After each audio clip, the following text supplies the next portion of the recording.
ഒരിക്കൽ മധുരയിലുള്ള ഒരു വ്യവസായി അദ്ദേഹത്തിൻ്റെ കുടുംബത്തോടൊപ്പം ഭാര്യയോടും 3 മക്കളോടുമൊപ്പം ബാങ്കെ ബിഹാരി ക്ഷേത്രത്തിലേക്ക് പോകാൻ തീരുമാനിച്ചു. അവർ ഒരു ടാക്സി വാടകയ്ക്ക് എടുത്തിട്ടാണ് അമ്പലത്തിലേക്ക് പോകുന്നത്. രാത്രിയായി, അമ്പലം അടയ്ക്കാറായതുകൊണ്ട് തന്നെ അവർ ഡ്രൈവറോട് പറയുന്നുണ്ട് കുറച്ച് വേഗം പോകാൻ. കാരണം അവർക്ക് അമ്പലത്തിൽ പോയിട്ട് ഭഗവാനെ തൊഴുകാനുള്ളതാണ്. കുറച്ച് വേഗം പോകാൻ പറഞ്ഞു. അങ്ങനെ ഡ്രൈവർ വളരെ വേഗം പോയി അമ്പലം അടയ്ക്കുന്നതിന് തൊട്ട് മുന്നേ അവിടെ അവരെ എത്തിക്കുകയാണ്. അപ്പോൾ ഡ്രൈവർ പറഞ്ഞു, അമ്പലം അടയ്ക്കാൻ കുറച്ച് നേരം കൂടിയേ ഉള്ളൂ, നിങ്ങൾ രണ്ടുപേരും പോയി തൊഴുതുള്ളൂ, കുട്ടികളെ ഞാൻ നോക്കിക്കോളാം, കുട്ടികളും ലഗേജൊക്കെ അവിടെ ഇരുന്നോട്ടെ എന്ന് പറഞ്ഞു. അങ്ങനെ ഡ്രൈവറുടെ വാക്ക് കേട്ട ഈ വ്യവസായിയും അദ്ദേഹത്തിൻ്റെ ഭാര്യയും കൂടെ വേഗം അമ്പലത്തിൽ പോയി തൊഴുകയാണ്. ഈ തക്കത്തിന് ടാക്സി ഡ്രൈവർ ഈ 3 കുട്ടികളെയും ആ ലഗേജും എല്ലാം എടുത്തിട്ട് അവിടുന്ന് സ്ഥലം വിട്ടു. ടാക്സി ഡ്രൈവറാണെങ്കിൽ അത്യാവശ്യം മോഷണം, തട്ടിക്കൊണ്ടുപോകൽ ഇങ്ങനെയൊക്കെ ഉള്ള കുറ്റകൃത്യങ്ങളിൽ ഏർപ്പെടുന്ന ഒരാളായിരുന്നു. അപ്പോൾ ഈ 3 കുട്ടികളെ കണ്ടപ്പോൾ തന്നെ അയാൾ മുൻകൂട്ടായി ഇത് തീരുമാനിച്ചിരുന്ന ഒരു നാടകമായിരുന്നു. അങ്ങനെ 3 കുട്ടികളെയും കൊണ്ട് അവർ ആ ടാക്സി ഡ്രൈവർ വേഗം പോവുകയാണ്.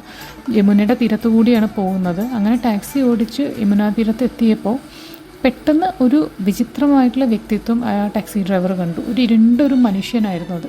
അങ്ങനെ ടാക്സിയുടെ കുറുകെ നിന്നിട്ട് ആ ഒരു രൂപം അവനോട് പറയുകയാണ്, തിരികെ പോയി കുട്ടികളെ അവരുടെ മാതാപിതാക്കളെ ഏൽപ്പിക്കാൻ പറഞ്ഞു. അതല്ലെങ്കിൽ പറഞ്ഞറിയിക്കാനാവാത്ത ദുരിതം അല്ലെങ്കിൽ മരണം പോലും നേരിടേണ്ടി വരുമെന്ന് പറഞ്ഞു. ഇത് കേട്ട ഉടനെ ടാക്സി ഡ്രൈവർക്ക് ആകെ പേടിയായി. പെട്ടെന്ന് തന്നെ അയാളുടെ കാഴ്ച മങ്ങുന്നതായിട്ട് കണ്ടു. അയാളവിടെ ബോധം കെട്ട് വീണു. കുറച്ച് കഴിഞ്ഞ് എഴുന്നേറ്റ് നോക്കുമ്പോൾ അയാൾക്ക് മനസ്സിലായി ടാക്സി ഇല്ല, കുട്ടികളും ഇല്ല. അപ്പോഴാണ് മനസ്സിലായത് ആ രൂപം, ആ വ്യക്തിത്വം എന്ന് പറയുന്നത് വേറെ ആരും ആയിരുന്നില്ല, സാക്ഷാൽ ബാങ്കെ ബിഹാരി തന്നെ ആയിരുന്നു എന്ന് മനസ്സിലായി അയാൾ ടാക്സി ഡ്രൈവർക്ക്. എത്രയും പെട്ടെന്ന് ടാക്സി ഡ്രൈവർ അവിടെ നിന്ന് എണീറ്റ് ഓടി അമ്പലത്തിൻ്റെ അടുത്തെത്തി. കാരണം ഇനി പശ്ചാത്തപിച്ചിട്ട് ഇനി ഭഗവാന്റെ കാൽക്കൽ വീണ് മാപ്പ് പറഞ്ഞിട്ടേ തനിക്ക് രക്ഷപ്പെടാൻ പറ്റുള്ളൂ എന്ന് മനസ്സിലായിട്ട് അയാൾ വേഗം അമ്പലത്തിലേക്ക് ഓടുകയാണ്. അപ്പോഴേക്കും ആ ക്ഷേത്ര പരിസരത്തൊക്കെ കുട്ടികളെ അന്വേഷിച്ച് നടക്കുമായിരുന്നു ആ മാതാപിതാക്കൾ.